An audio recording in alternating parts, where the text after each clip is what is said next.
appreciate my haters as well, because hating is it's a type of fandom. So for putting Americans in danger, officers and unions who are fighting against vaccine mandates, which essentially means fighting to make the public sick, are tonight's absolute worst. Be careful about attacking people who have to move to save their own lives and safety, because you never know when it's your people that have to move, when it's your people who have to migrate, when it's your people who have to get on that road. They're increasingly, from the Tea Party on, they're voting on race. They're voting on this idea of an invasion of brown people over the border. The idea that they can't get whatever job they want. A black person got it, therefore drive all the blacks out of the colleges. None of that matters when you believe that God has given you this country, that it is yours, and that everyone who is not a white conservative Christian is a fraudulent American. You're going to look real crazy being on the other side of that line, particularly as a person of color, but really as anyone who claims to have any connection to the culture. Well, here's an alternative thought. Make your own dinner, MAGA. Make your own sandwiches. Wipe your own tears. Troll amongst yourselves with Elon and leave us alone. He has also openly celebrated Reid's firing, describing her as one of the least talented people in television and as a mentally obnoxious racist. Welcome back to the Black Coffee Podcast. Today we're diving into the career of Joy Reid and some of the moments that had people raising eyebrows. Now, before we get started, let me be clear.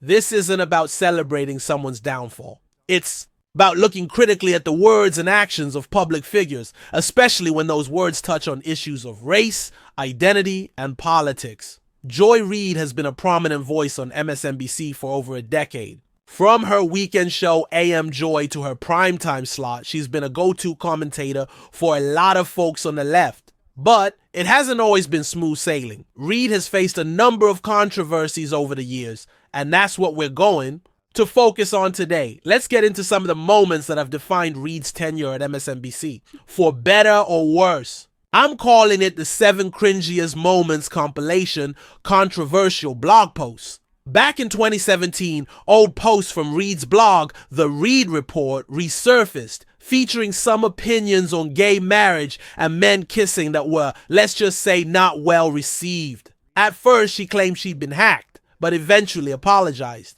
The issue wasn't just the posts themselves, but the shifting explanations.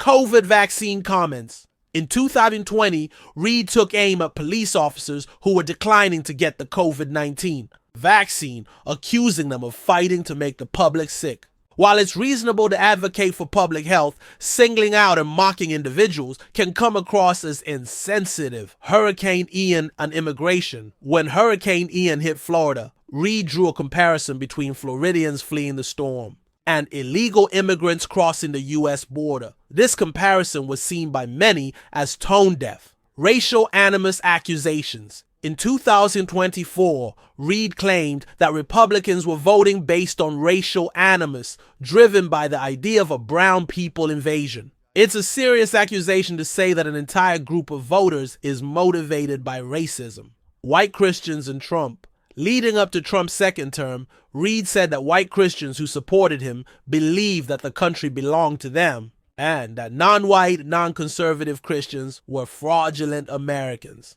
This kind of blanket statement about an entire religious group is unnecessarily divisive.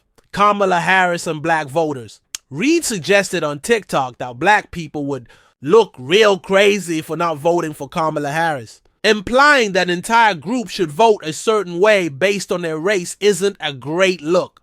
Thanksgiving dinner.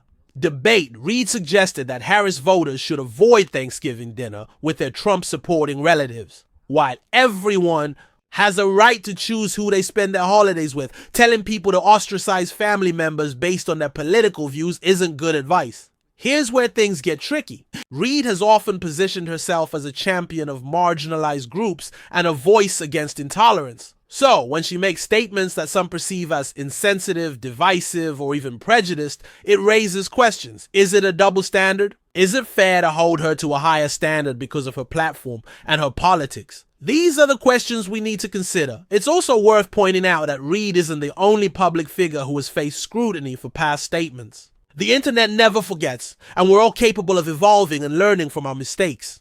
But when you're in the public eye, those mistakes are amplified. and you have to be prepared to answer for them. Whether these controversies played a direct role is debatable, but Reid's show did experience a significant drop in viewership. After a change in MSNBC leadership, her show was eventually canceled. It's a reminder that in the world of cable news, ratings matter and controversy doesn't always equal success. So, what's the takeaway here? Joy Reid's story is a complex one. She's a talented broadcaster who has made a real impact on cable news. But she's also someone who has stumbled, made mistakes, and faced criticism. It's a reminder that no one is perfect and that we all need to be mindful of the words we use and the impact they can have. Don't forget to like, subscribe, and leave your thoughts in the comments.